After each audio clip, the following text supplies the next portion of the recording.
What's up, guys? Welcome back. We're out here with our project Daytona.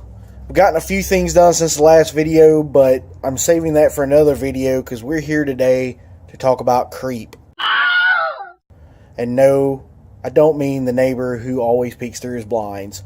What I'm referring to when I say creep is when you get into a project and you say, hey, while I'm in there.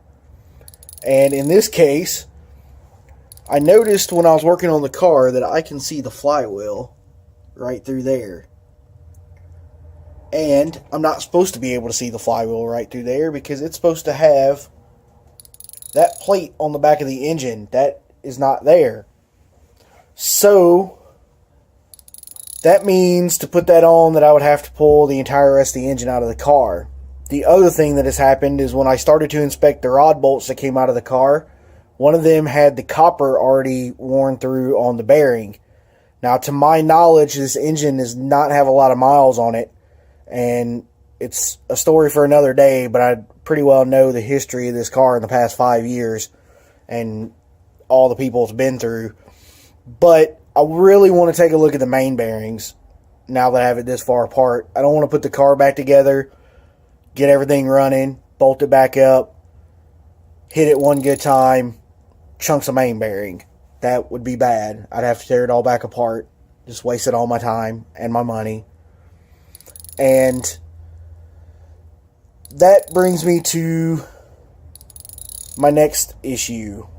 So when I started this project, there was two things I needed to do. I needed to figure out why there was a ton of blow-by out of the engine, which was the cracked piston. And I needed to figure out why I had a lot of oil in my intake piping from the turbo Ford. So got the turbo out. There's a big puddle. That's the old turbo. There's a big puddle of oil right out of the compressor output, the outlet. It was puddled right there in the adapter coupling that it was running off the turbo. And I really think the seals in the turbo are bad. And that could run me anywhere from, say, $100 to have it rebalanced and a rebuild kit that I put in myself, all the way up to several $100s to have it professionally rebuilt, which is probably the only way I'm going to be able to guarantee that it doesn't happen again. Again, I know the history of that turbo a little bit. I owned it previously when it was on the van, and it did that before I sold it. And I wasn't quite sure it was the turbo that was bad then, but now that I'm having the same issues with this turbo on this car, I really think that's where my issues are. So, what I can do is I have another turbo, and that is the one that's on the left here. That is a Holset HX30W. W means internally wastegated. So it has its own little flapper here, just like the original. The problem with that is, as you can see, I have a stock one next to it for comparison. It's quite a bit bigger. And when you go with a bigger turbo, you have to also support a bigger turbo, which means putting injectors. It also means that I need to have a different type of exhaust manifold.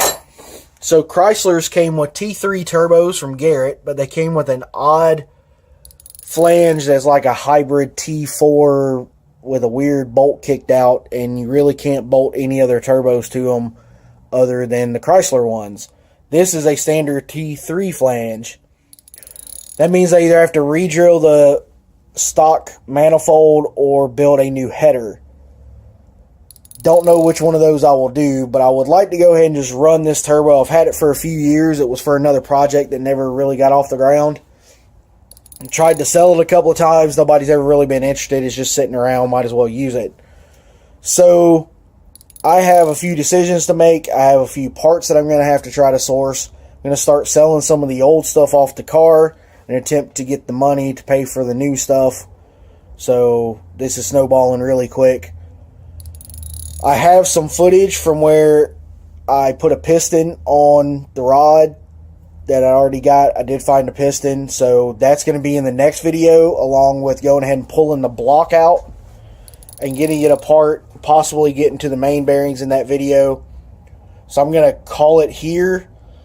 just want to let you know what was going on, get a video out this week. Again, thank you to people that have subscribed. Thank you to all the people that have seen the previous videos. I really appreciate that.